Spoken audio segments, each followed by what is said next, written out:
streaming now.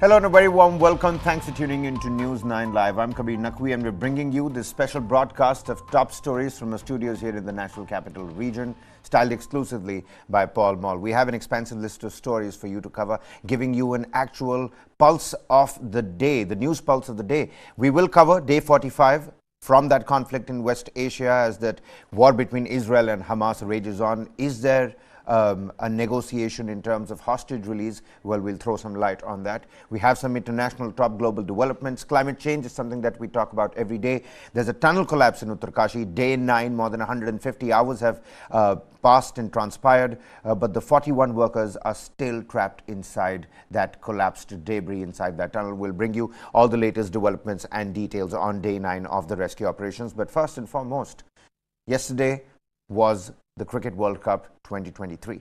It was India who were pitted against Australia, and after an absolute stellar performance throughout the series, with all our players in their best form, India lost the ICC ODI Men's World Cup 2023 to Australia. Yeah, heartbreaking stuff. It all went down in Ahmedabad last night. Visuals on your screens. Australia won the toss and decided to bowl first. Now, that decision did turn out to be a bit of a nightmarish one for Team India. Our players who've been killing it lately suddenly found themselves struggling to put up a decent number on the board as well. Still, somehow, India managed to set a target of 241 in the 50 overs, which was not a good target in retrospect against Australia, it seems. Those guys made it look like a walk in the park with just 3 wickets down. Travis Head putting in that impeccable, immaculate knock, shining for the Aussies. Now, Australia showed why they're a force to be reckoned with, and it left us scratching our heads a little bit, wondering what went wrong on that crucial night. India had this unbeatable streak going on for 40 nights after that epic win against Australia in Chennai. But on the 41st night, they kind of tripped and fell into a not so impressive defeat. People might blame it on Australia being Australia in big moments or just plain old bad luck. There is going to be a billion of other opinions, but what's more important is the fact is that the entire country was together.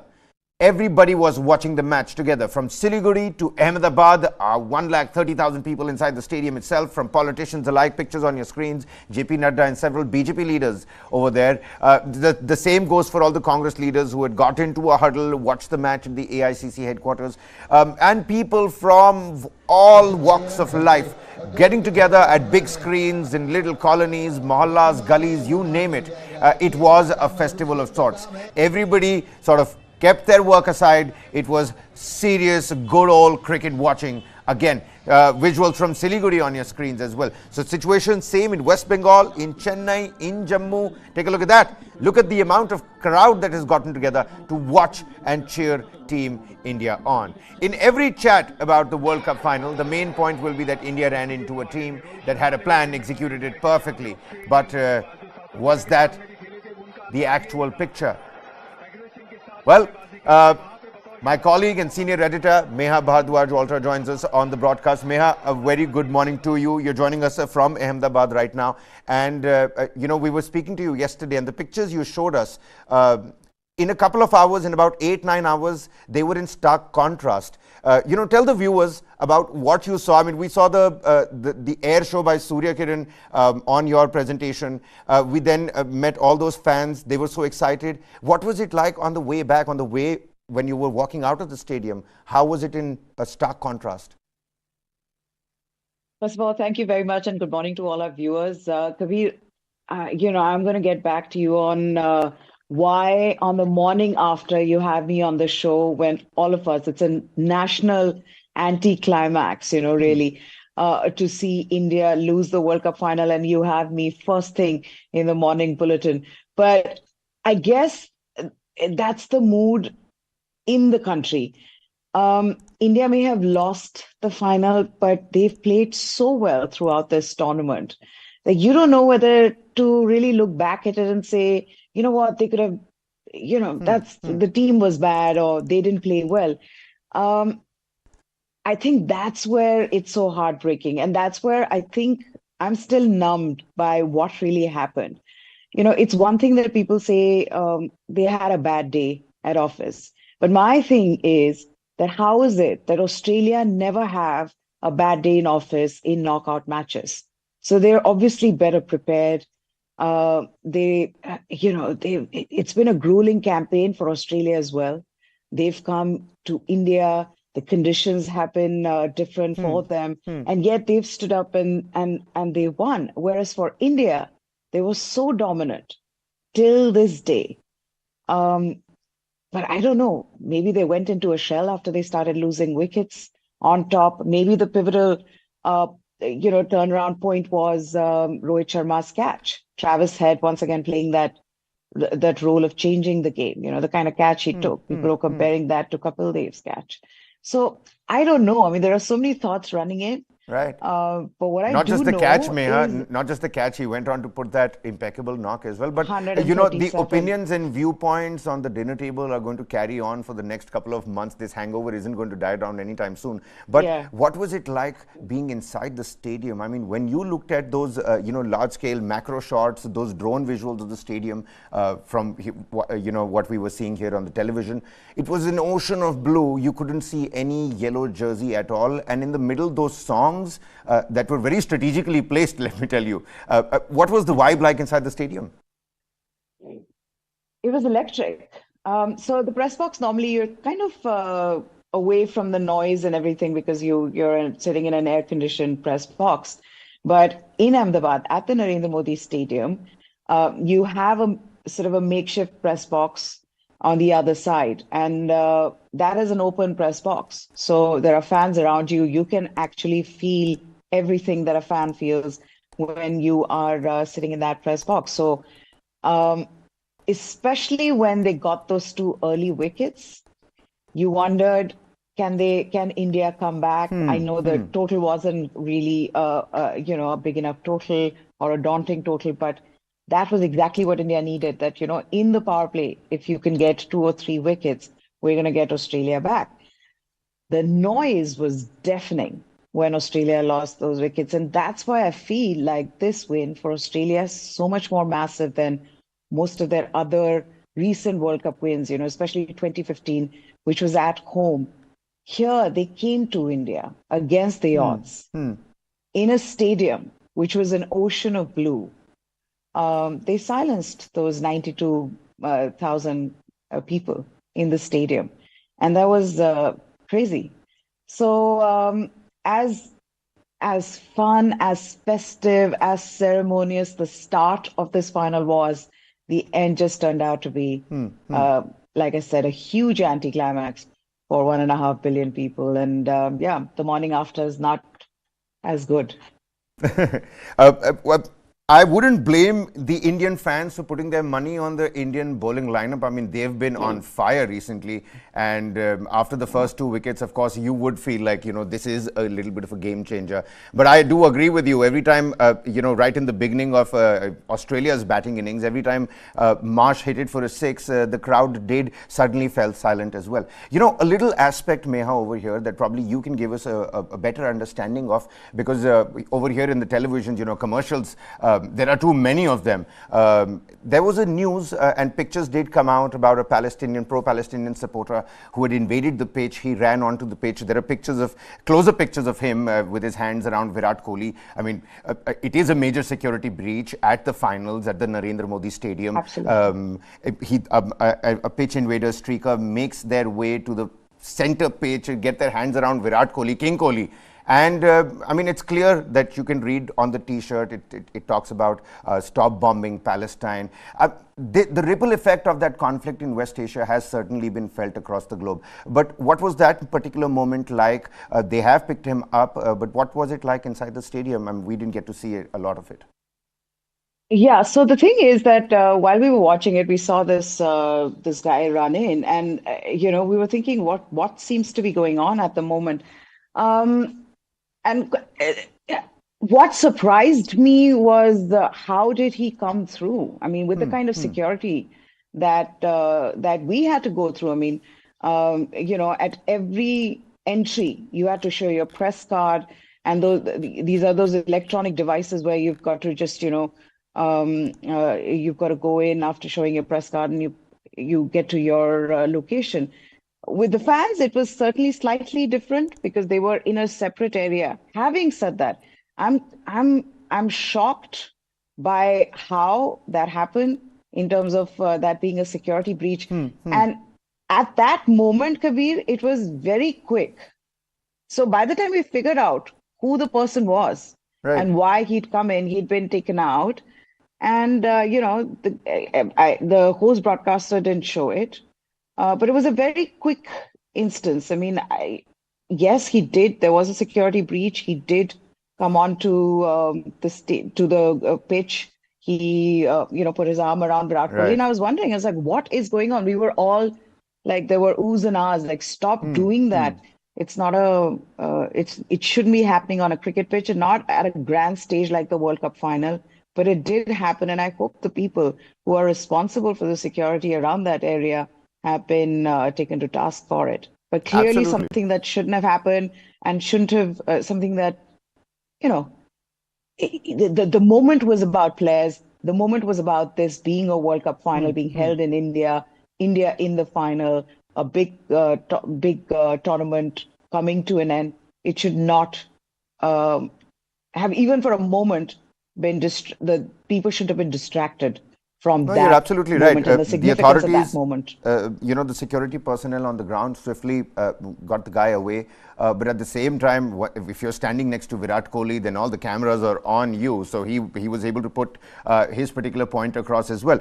But that put aside, coming back to the cricket, the word end that you used over there, Meha, sad to say, unfortunately, the World Cup is now over. And what a great World Cup. Virat Kohli bagging the player of the tournament, Mohammad Shami bagging those crucial wicket in the end against Australia, where Zampa's playing on the other side.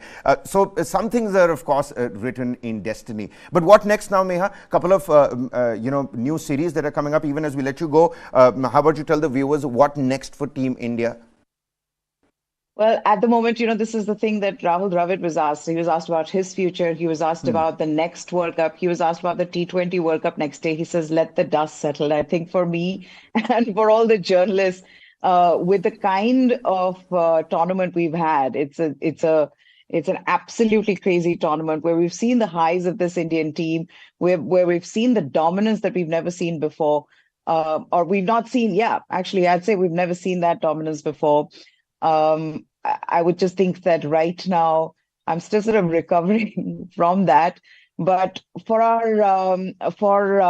the viewers, What was that all I can moment, say Meha? right If now, I could interject, what was that moment? When did you know in the innings that it's done for? Because at home, let me Travis tell said, you, every 5 minutes, every 5 overs, you would think that maybe we haven't slipped away. I would see 241 was a target that was below par. There's no doubt about it. So the moment Australia restricted India to 241, we kind of had that thing that, oh my gosh, this can go completely wrong because Australia is Australia in a World Cup final. But we need to take wickets. And I think that's when they got those early wickets, you felt that, okay, maybe things can change from here on. Travis Head, though, when he started playing those shots, you felt after the 20 over mark, you felt like the ball was sort of coming better, nicely onto the bat. Dew had come in. The pitch wasn't as gripping. And, you could see Travis Head playing those shots, and I Right. felt like this is game over. Yeah. Well, so back to the pantry, probably, unpack a cold one and enjoy the match from the screens inside. And I don't know what the press box is like over there. But Meha, do complete your thoughts about, what next for India. You were talking about how this question was put to Rahul Dravid as well. Sorry to cut your thoughts Yeah. short over there. No worries. So Rahul Dravid was asked this question as well, that, what do you plan to do? There's a World Cup coming next year for this team that has done so well. And Rahul Dravid said, look, we've just come out of a final. It's been a grueling tournament for us.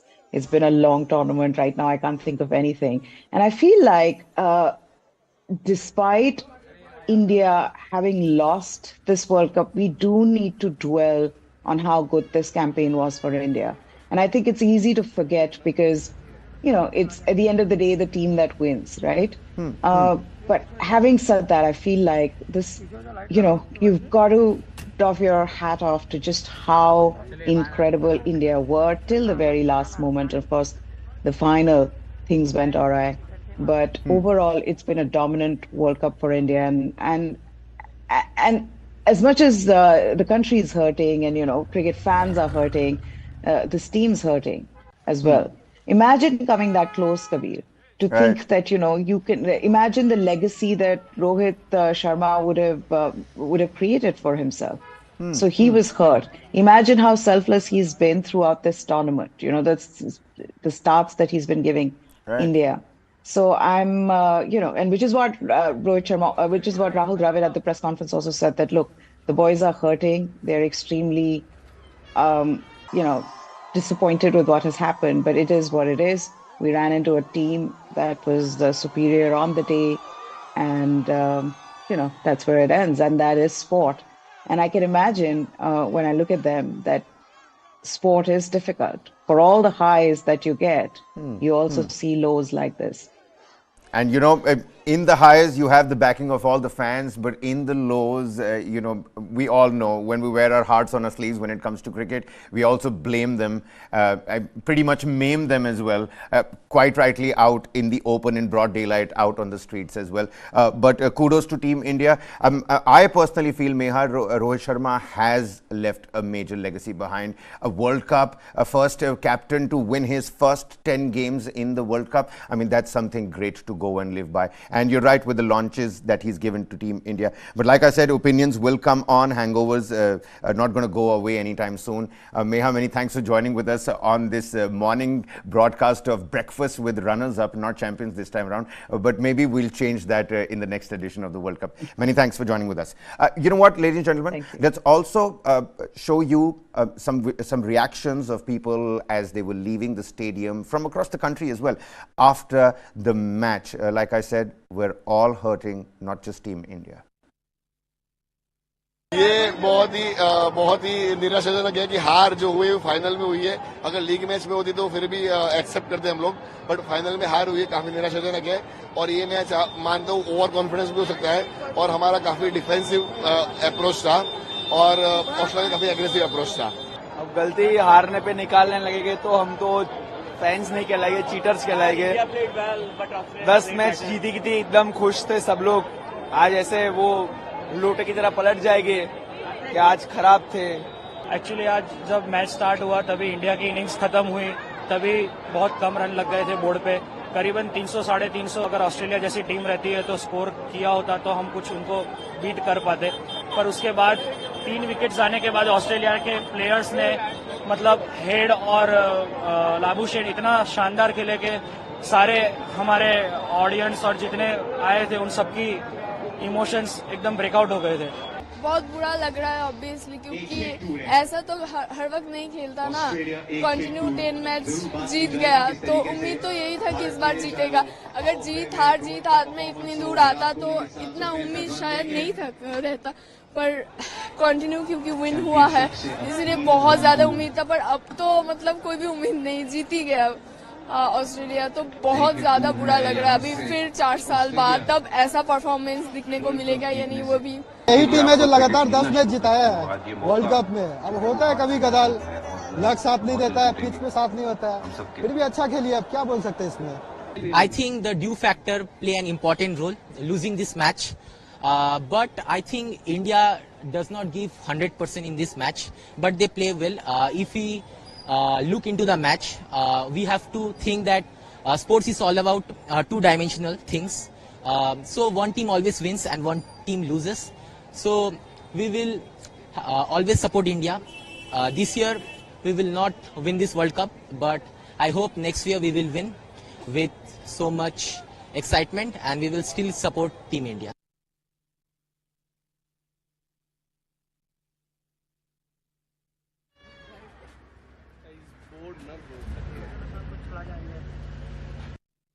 Well, so Team Australia have clinched their 6th title. India were hoping and dreaming for a 3rd World Cup title. everybody said in the semi-finals, Dhoni ka badla liya gaya, Dada ka badla lena baki reh gaya. And maybe that is something to live by. That is something, like they say, you live to fight another day. Kudos to Team India, kudos to the boys, the men in blue, and to the entire country that was right behind the boys in their highs and their lows.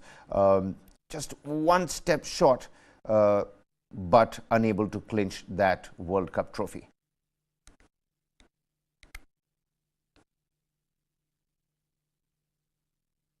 Well, shifting our focus here, ladies and gentlemen, at least 40 workers are trapped inside the partially collapsed Silkyara tunnel in Uttarkashi district of Uttarakhand. The tunnel partially collapsed on the 12th of November. A United States-made auger machine had been deployed to drill and push in the pipes in to save the trapped workers, but that auger machine developed a snag, thereby halting the rescue process. Meanwhile, here is the latest from the rescue operations. A 900 millimeter diameter pipe is being inserted through the auger machine.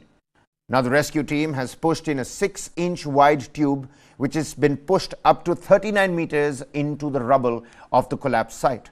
The government has taken up a 5-action plan to rescue trapped workers. It has 5 different ways of rescuing the trapped workers.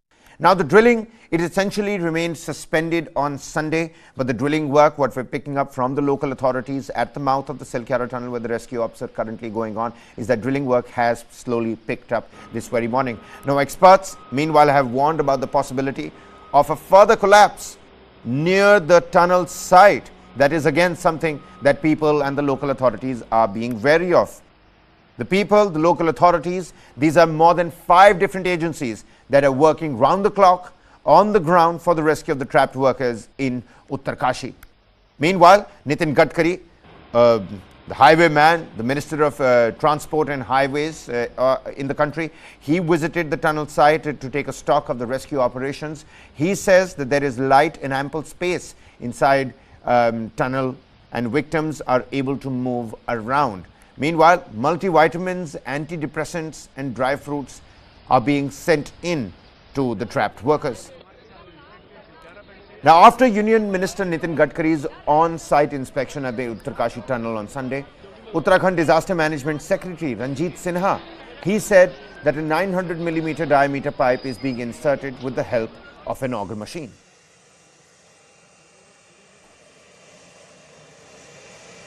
Now, the drilling remained suspended on Sunday as the rescue teams continued to work simultaneously on different plans for the safe rescue of workers that were trapped in the collapsed tunnel.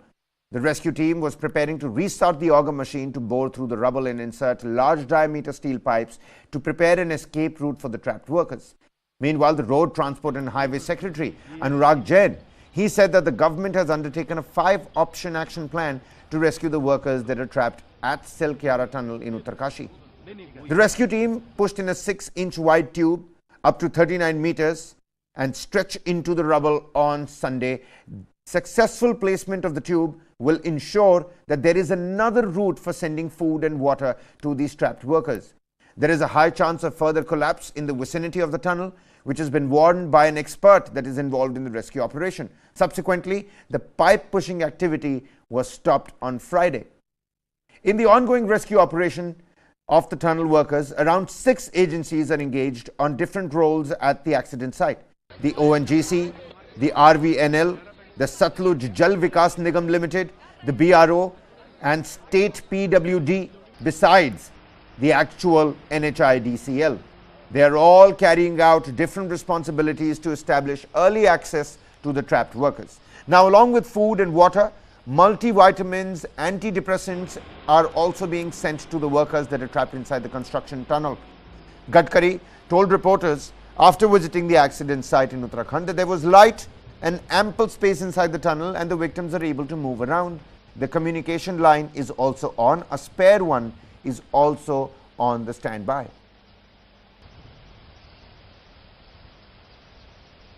इस आपत्ति का मुकाबला हम सब लोग सब प्रकार के प्रयासों से कर रहे हैं।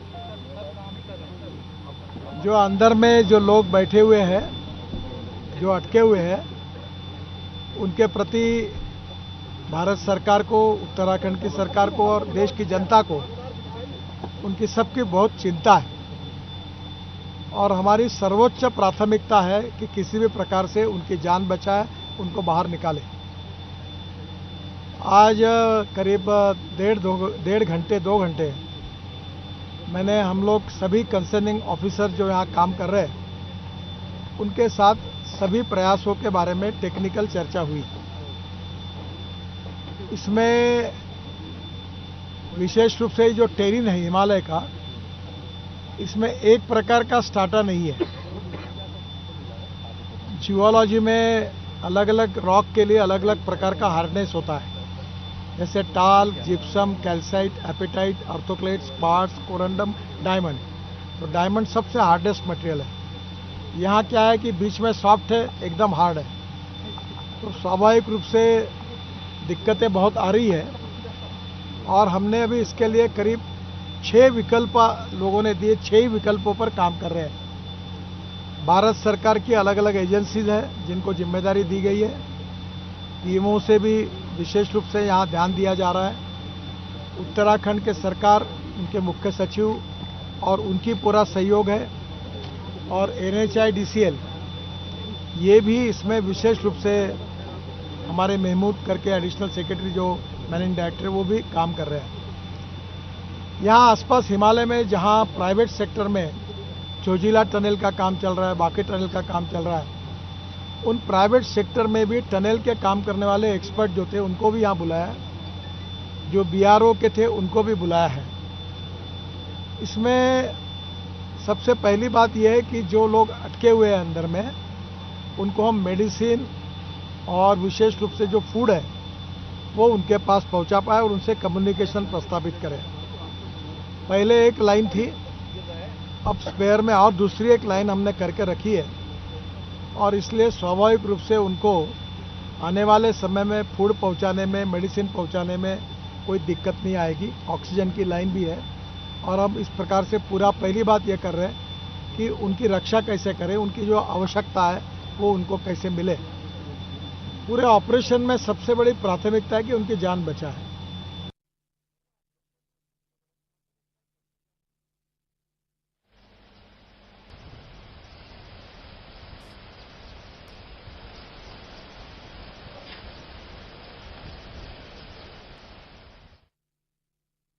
Well, now the Ministry of Road Transport and Highways has issued an explanatory video telling all about the tunnel collapse and what all steps are being taken to rescue the trapped workers. For all those that want a better understanding of what has actually happened, where exactly in that big portion of the tunnel are these workers trapped, where is the debris of the collapse, and what all is the army doing around this particular tunnel, here's the explainer. Take a look.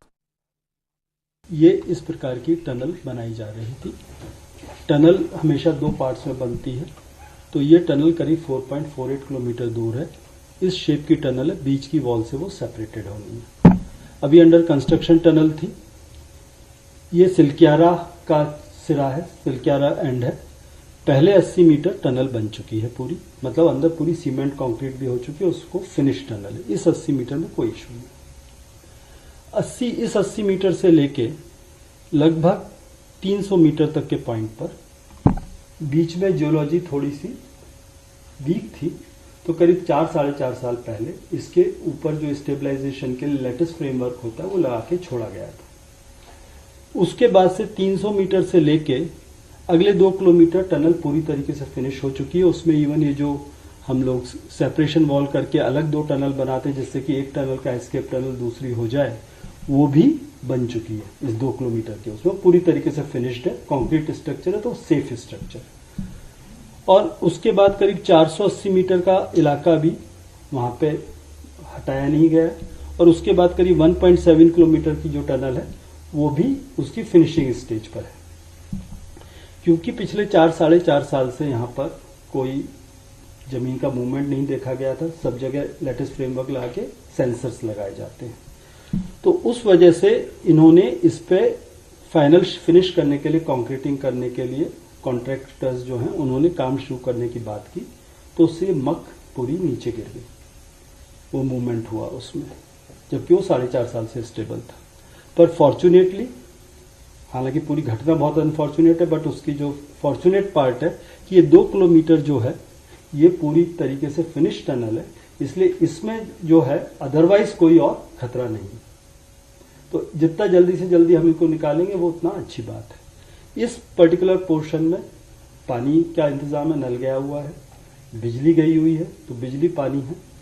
अब ये जो हमारी 4 inch की pipeline है, उसके अलावा उनकी life secure करने के लिए, सामान और खाने का बेहतर ढंग से भेजने के लिए यहीं पर एक 6 इंच का पाइपलाइन, जिसकी कि लोकल मशीन्स अवेलेबल हैं, उस पर काम शुरू कर दिया है। पर इस पहाड़ के ऊपर जाने के लिए सड़क बनानी पड़ेगी।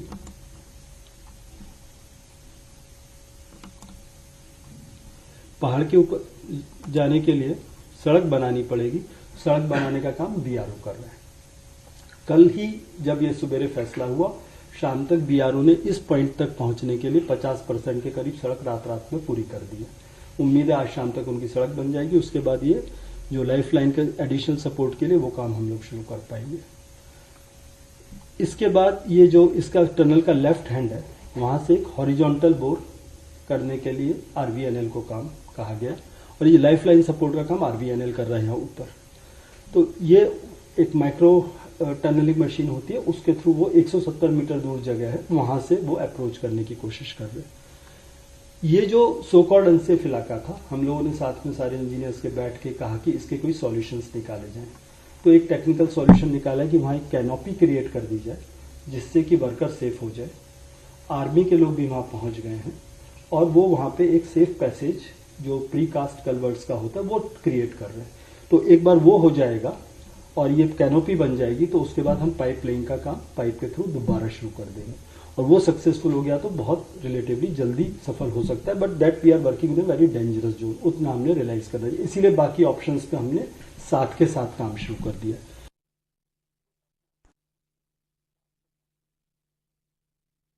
Well, and moving on, the controlled airspace of Bir Tikendrajit International Airport in Manipur's capital Imphal was closed for commercial flight operations on Sunday for nearly 3 hours. Well, why?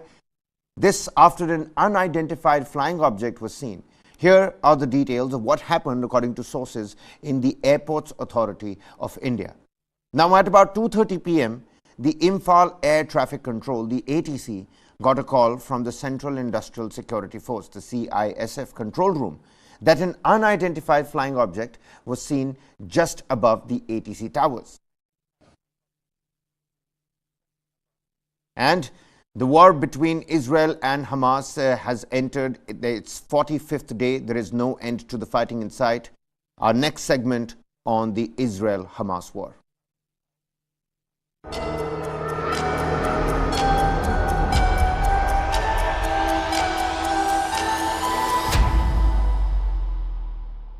The following content may contain visuals that are disturbing, graphic, or sensitive in nature.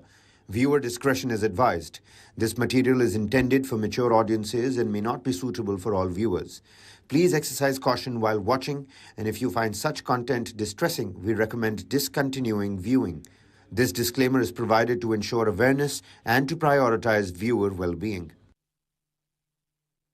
Well, the Israel-Hamas war, there is no end to the fighting in sight. Israel is now looking to expand its operations into southern Gaza, whilst a deal to release hostages still seems far away. Let's take a look at the top developments coming right out of the West Asian war front. Israel has released CCTV footage. It claims that hostages were taken to al-Shifa hospital on the 7th of October. Meanwhile, the IDF claims that it has found a 55-meter-long tunnel under the al-Shifa hospital complex. Israel and Hamas are closing in on a hostage release deal, according to various reports that are doing the rounds. Meanwhile, premature babies were evacuated from the al-Shifa hospital compound and were transferred to southern Gaza. This even as Yemen's Houthis rebels have hijacked a cargo ship as well. No Israelis on board, but people from a lot of other nationalities certainly on it. Israeli airstrikes and shelling hit southern Lebanon on Sunday as well. Meanwhile, United States President Joe Biden, he has rejected mounting calls for ceasefire in Gaza. Giving you how the death toll is mounting at the moment, Over 12,000 Palestinians have been killed in the war, nearly 5,000 children, as per the Gazan Health Ministry.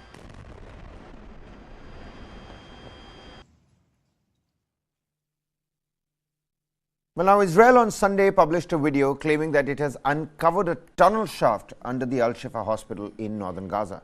In a statement, the Israeli army said it found a 55-meter long, which is 180 feet, and a 10-meter deep, that's 32 feet, 180 feet long and a 32 feet deep tunnel under Gaza's largest medical facility.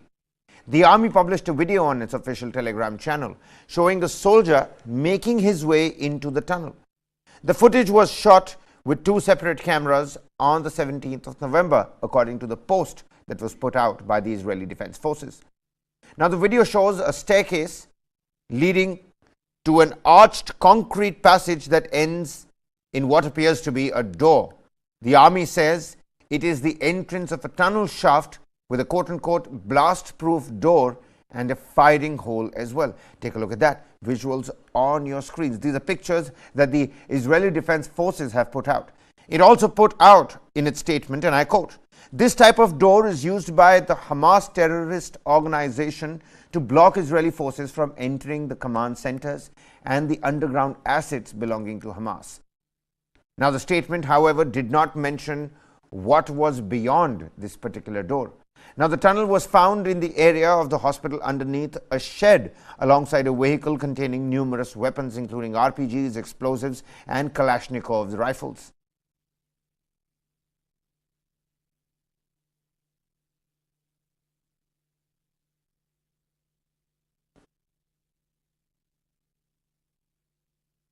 And that's not all. The Israeli army on Sunday also released video showing a CCTV footage of what they claim were Hamas terrorists bringing in hostages from Israel into the al-Shifa hospital on the October 7th attack, the day when Hamas carried out their deadly onslaught on southern Israel. A video aired by Chief Spokesperson Rear Admiral Daniel Hagari showed a group of men frog marching an individual into a hospital, while a second clip showed an injured man on a gurney. Hamas is yet to comment on the claims that have been put out by the Israeli Defense Forces. Around 240 hostages were taken during Hamas's deadly assault on southern Israel on the 7th of October. We've also gathered more intelligence from the hospital, proving that Noah Marziano was not the only hostage taken by Hamas into Shifa Hospital. I will now share concrete evidence of hostages. One from Nepal, one from Thailand, taken from Israel during the Hamas massacre on October 7th. The world must remember, Hamas is holding the elderly, men, women, children, babies, hostage. The Israel Defense Forces has a moral obligation to bring every one of our hostages home.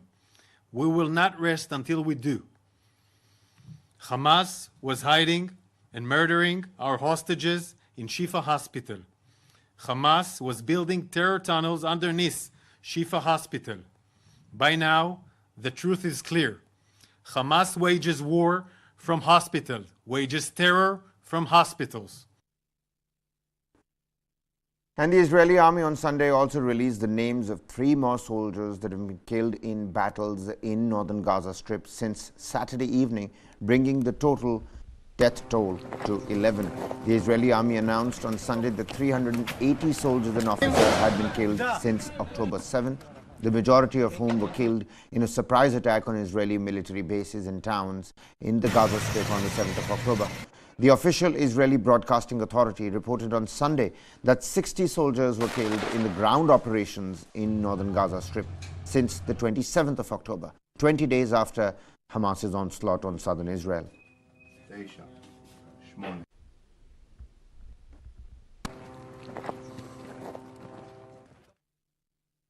And even though Prime Minister Benjamin Netanyahu has said that the government will bring back the hostages held by Hamas, anger among people across Israel is growing over the delay.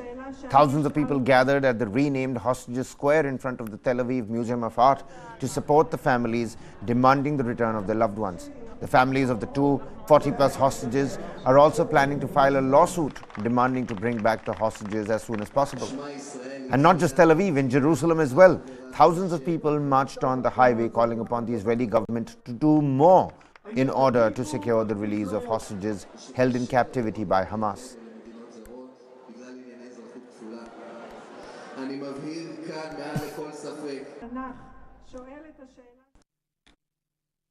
But protests are also taking place across the globe, with people from several countries taking to the streets to call for ceasefire in the Israel-Hamas war. In Spain, a giant Palestinian flag hovered in Barcelona's Las Ramblas, where hundreds of demonstrators shouted their support for Palestinians trapped in Gaza, condemning the Israeli bombardment of the enclave.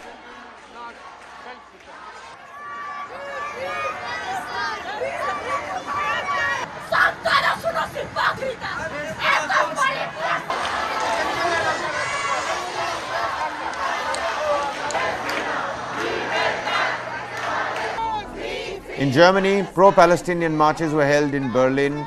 About 2,500 protesters demanded a free Palestine in chants as they walked through the streets.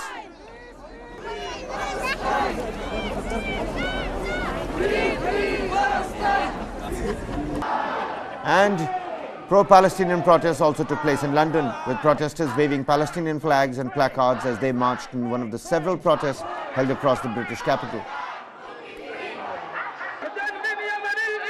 And in Yemen's capital city of Sana'a, thousands of people gathered on the streets in a show of solidarity with the Palestinians.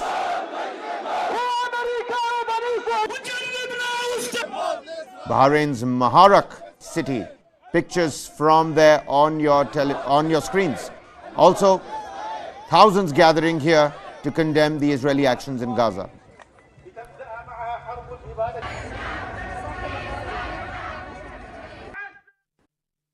Well, now, a Saudi aid plane departed from Riyadh carrying aid and relief supplies for Gaza on the 19th of November.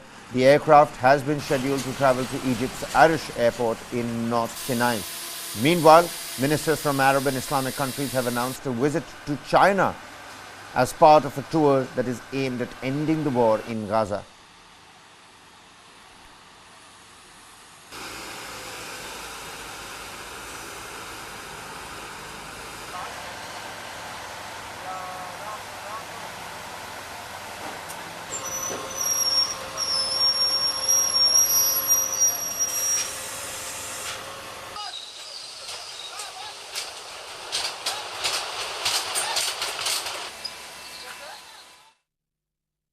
But when it comes to fighting, ongoing clashes persist in northern Gaza as Israeli forces and Hamas terrorists engage in a fierce battle. Israel's relentless aerial bombardment, initiated in response to that Hamas attack on the 7th of October, has led to the occupation of significant territories in the north of the Strip and west of Gaza City. Despite these advances, pockets of intense resistance from Hamas continue to pose challenges, particularly in heavily urbanized areas such as Gaza City, Jabalia, and beach refugee camps. Fighting raged on Sunday between Hamas militants and Israeli forces in parts of North Gaza. Israel has bombarded the area with a devastating aerial blitz since Hamas's October 7 attack. Its forces say they have taken control of large areas of the north and west around Gaza City. But guerrilla-style Hamas resistance remains fierce in pockets of a heavily urbanized area. That includes parts of Gaza City and the sprawling Jabalia and beach refugee camps. Witnesses reported heavy fighting overnight between Hamas gunmen and Israeli ground forces trying to advance in Jabalia. It is the largest of the enclave's camps with nearly 100,000 people, most of whom rejected Israeli appeals to evacuate to the south. There on Saturday, civil defense forces and civilians were digging through the rubble, searching for survivors of an Israeli strike. Due to a lack of equipment, they are forced to use their hands, said one ambulance worker. As you can see, a military bombardment hit this place, making this huge crater. Now we're standing above the rubble, where 15 people are trapped. 3 bodies were pulled out, and we are currently searching for more. Gaza's health ministry says Israel's constant bombardment has killed 12,300 people, including 5,000 children. That's after the Hamas cross-border rampage, in which around 1,200 Israelis were killed and 240 taken hostage. On Saturday, the Washington Post reported that a tentative deal had been agreed for the release of dozens of women and children hostages in exchange for a 5-day pause in fighting. This was, however, later denied by Israeli Prime Minister Benjamin Netanyahu and US officials. Nevertheless, on Sunday, Qatar's Prime Minister said the main sticking points blocking such a deal were very minor and mainly practical and logistical issues. And with that, it's a wrap on this edition of Top Stories. This is me signing off. Lots more continues right on the other side. Keep watching News 9 Live.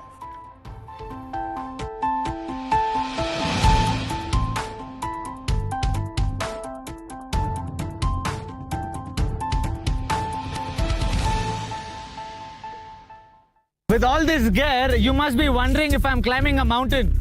Well, let me give you a wider look of this place. This is Asia's largest mountain of shame. A mountain of waste, almost the height of the Qutub Minar.